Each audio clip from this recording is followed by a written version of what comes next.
Hey everyone, it's Kenton Becker, American Pacific Mortgage.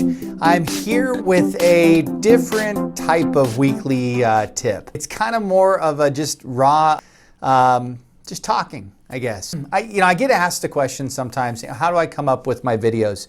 And really it's just, a lot of times it's topics that I'm just thinking about throughout the week.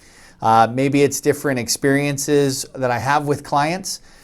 Maybe a question comes up on one of my homebuyer education classes, and it just kind of gives me the idea to record a tip. For this week's video, I really just wanted to kind of make it be very low key, and just really a couple thoughts of common questions that I've been kind of getting the last couple weeks. And one part is kind of setting realistic expectations in our current market. And then the other side of that is like, what do I think that the market's going to do in the future? Or should I not buy now because I think the market's going to drop or prices are going to go down?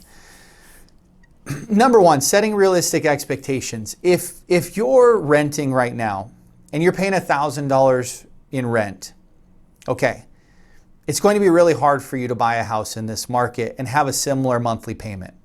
That's what I mean by setting realistic expectations.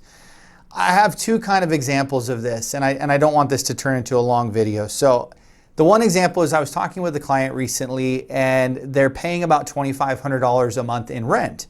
And the area that they want to buy in, I knew that the price of home they were kind of looking at, their payment would be higher. It would probably be closer to $3,000 or $3,500. And I asked him, I said, are you expecting that what you're paying right now in rent is what you're going to get for house payment?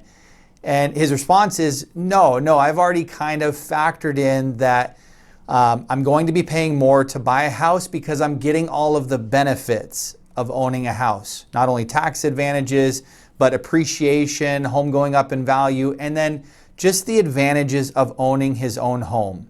And for him, it was all about having a little bit more of a yard, an area for just his family to grow in. And so he looked at those benefits and said, that's more important than what I'm paying in rent and trying to achieve the same house payment that I'm paying in rent.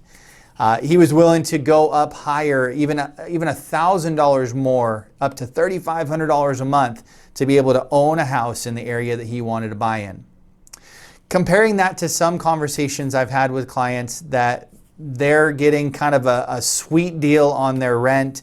They're paying well below market rent prices and well below what a house price would be. But their expectations are that, well, I want it to be the same.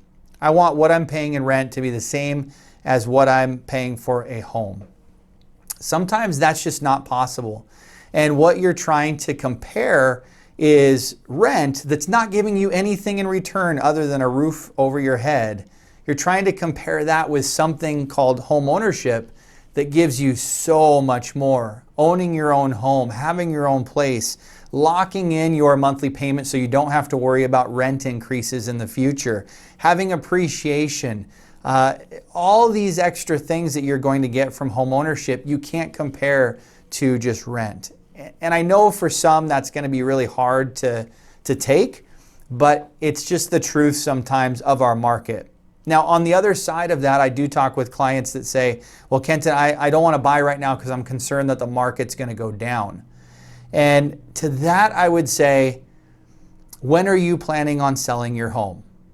If you're getting into a home and you're going to be in that home for 5 years, 6, 7 years, 10 years even, maybe more, then why does it matter what the market's going to do next year or 6 months from now or even 5 years from now? The only thing that matters is what is the market going to do when you're ready to sell. And if you're not going to be selling for another 5 to 10 years, there's a really good chance that no matter what the market does, it will go up from where you're at today. Just looking at historically the market over the last 30 plus years, and even with ups and downs in the market from year to year, you're still seeing an appreciation over the average over that time. So if you're planning on staying in your home for a while, it does not matter what the market does. It only matters if you're planning on selling that home next year or doing something else next year. Totally different style of video, not necessarily on a topic, more just things I wanted to kind of get out there. I'd love to hear your opinions on this in the comments, or shoot me an email. Because it's just a couple things I've been thinking and having conversations with clients. So thanks again for joining me on these weekly tips, and have a great week, everyone.